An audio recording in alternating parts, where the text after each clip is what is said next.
Di dalam model, ini kan dia berperan sebagai bisnis logic. Nah, salah satu bisnis logic yang banyak dijumpai itu adalah aplikasi yang berkaitan dengan akses dan manipulasi data. Untuk bisa mengakses sebuah database, sebuah Laravel dia dilengkapi dengan Eloquent. Eloquent ini dia merupakan Object Relational Mappers atau ORM yang berfungsi untuk mengatasi impedance mismatch antara objek aplikasi dengan tabel basis data, sehingga dapat mempermudah dalam proses mengakses data yang ada di dalam database.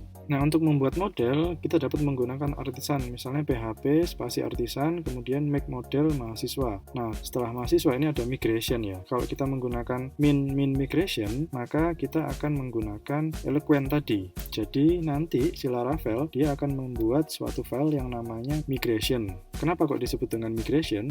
Karena fungsinya adalah nanti dia akan melakukan migrasi dari object oriented ke relational, dari PHP ke database-nya. Biasanya kalau kita membuat tabel, itu perintah SQL-nya kan create kemudian table gitu kan, atau create table. Nah, tapi kalau di PHP kita bisa melakukan hal yang sama. Jadi kita bisa melakukan create table tapi tidak menggunakan script SQL. Tapi kita menggunakan konsepnya ORM tadi. Jadi dengan migration kita bisa melakukan create table, kita bisa mengubah, kita bisa insert juga. Nah, setelah membuat model, pada umumnya kita juga akan membuat tabel yang sesuai dengan model tersebut pada basis data menggunakan migration. Dengan migration, kita dapat mengubah struktur basis data yang ada. Misalnya membuat tabel, menghapus tabel, menambah data, menghapus data, dan lain sebagainya. Nah, migration ini juga dapat berupa file text, sehingga sangat mudah untuk kita kelola. Kemudian ada validation ya. Validasi ini bisa kita gunakan kayak proses validasi di form kemarin. Jadi kalau kita tidak melakukan validasi di form, itu akan berbahaya gitu. Dan tidak bisa digunakan di dalam website tersebut. Jadi bisa dibilang validasi ini digunakan untuk melakukan validasi terhadap data yang masuk. Ada beberapa cara, salah satunya adalah dengan menggunakan metode bernama validate. Misalnya seperti ini ya. Ini proses validasinya dilakukan di sisi server ya. Jadi dia dilakukan setelah ada data yang masuk. Nah, proses validasinya ini berada di $request kemudian validate ya. Ini ada title sama ada body. Nah, jadi kita lihat dulu di sini ini aplikasi apa ya? Kita lihat di sini adalah aplikasi resep makanan ya atau resep masakan. Misalnya ada resep nasi goreng, kemudian ada soto dan lain sebagainya. Dan masing-masing resep ini pasti nanti ada judulnya dan di dalam bodinya ada instruksinya.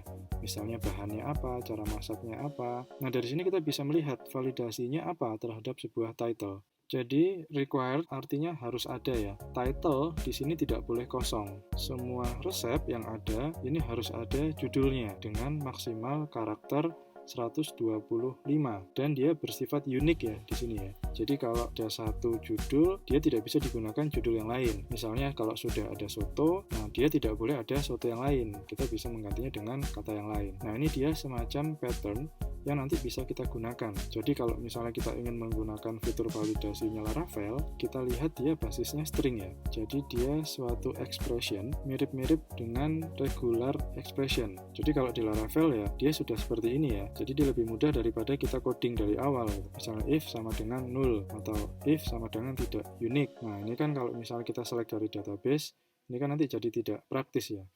Nah, dengan Laravel, hanya dalam satu baris ini, dia sudah bisa menyelesaikan banyak hal sebenarnya. Nah, kemudian ada flash data. Flash data di sini dia disimpan berupa session dan digunakan sebagai request berikutnya. Setelah itu, data akan dihapus. Nah, sama seperti kalau di kamera ya.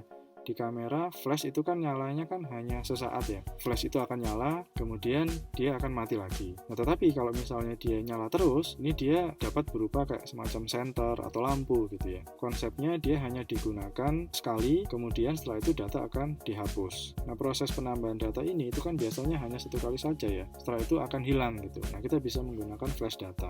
Nah, dia biasanya berupa notifikasi yang muncul terus hilang. Itu biasanya kita menggunakan flash. Nah, ini bisa dengan mudah kita lakukan dengan Laravel. Tapi kalau kita bikin manual, ini akan sulit atau ribet ya. Yang terakhir ada authentication. Authentication ini dia merupakan sebuah sistem login ya. Jadi dia ada registrasi, login, logout, lupa password, kemudian ada email konfirmasi. Jadi Laravel telah dilengkapi dengan sebuah fitur untuk menghasilkan proses autentikasi secara lengkap dengan metode scaffolding. Jadi di sini kita fokus ke teknik yang bernama scaffolding ya. Kita tidak membuat dari nol, jadi kita bisa menggunakan komponen Breeze. Dengan adanya Breeze, dia semua sudah jadi ya. Jadi bagaimana caranya tinggal kita jalankan di command line. Kita install dulu, kemudian kita migrate. Nah, kemudian database-nya nanti otomatis sudah muncul ya. Jadi database user, kolom-kolomnya sudah ada semua. Misalnya username, password, dan sudah secure. Jadi dia akan sulit untuk dibobol daripada kita membuat sendiri. Jadi keuntungan menggunakan framework adalah salah satunya seperti itu ya. Nah, tetapi di balik layar itu sebenarnya ya sama. Dia hanya mengandalkan session, cookies, hanya saja dia sudah diracik sedemikian rupa sehingga dia bisa digunakan dengan mudah dan juga aman. Oke, mungkin itu ya materi tentang Laravel yang sudah kita bahas. Terima kasih atas perhatian teman-teman semua. Wassalamualaikum warahmatullahi wabarakatuh.